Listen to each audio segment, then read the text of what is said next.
Israel's Supreme Court has ordered the government to start conscripting Ultra Orthodox men into military service. The landmark decision could test Prime Minister Benjamin Netanyahu's ruling coalition, which depends on religious parties to function. So joining us now is Ethan Bronner, Bloomberg's senior editor in Tel Aviv. Ethan, just walk us through how significant this decision from Israel's Supreme Court actually is. Good morning, Joumanna. Let me just hold up the daily newspaper here, Yediot Ahronot, the main daily, main selling paper, which says, historic day, one nation, one army, give the army the chance to win. So in terms of how the society views it, this is an extremely significant development because you have this portion of the society, the Haredim, the Ultra-Orthodox, who have been separated from the central institution of this country over these last 76 years. It didn't matter so much when they were such a small number in the beginning, but they have enormous families, and they're now 13-14% of the population. So in terms of a society, it's very important.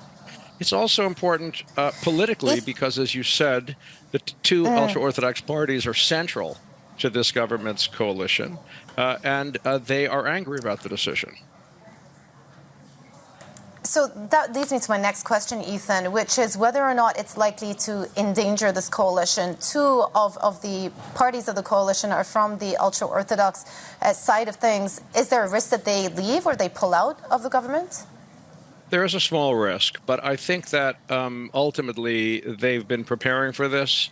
And they also, although ultra-Orthodox parties have joined governments of both left and right in Israel's history, they have essentially moved rightward in the last 20 years. And I think they have come to the conclusion that the best thing they can do is stay with this government and limit the so-called damage. In other words, minimize the number of ultra-Orthodox young men who are conscripted in the coming years. So my instinct is they will stay with the government. So short-term, likely to stay with the government. What about long-term?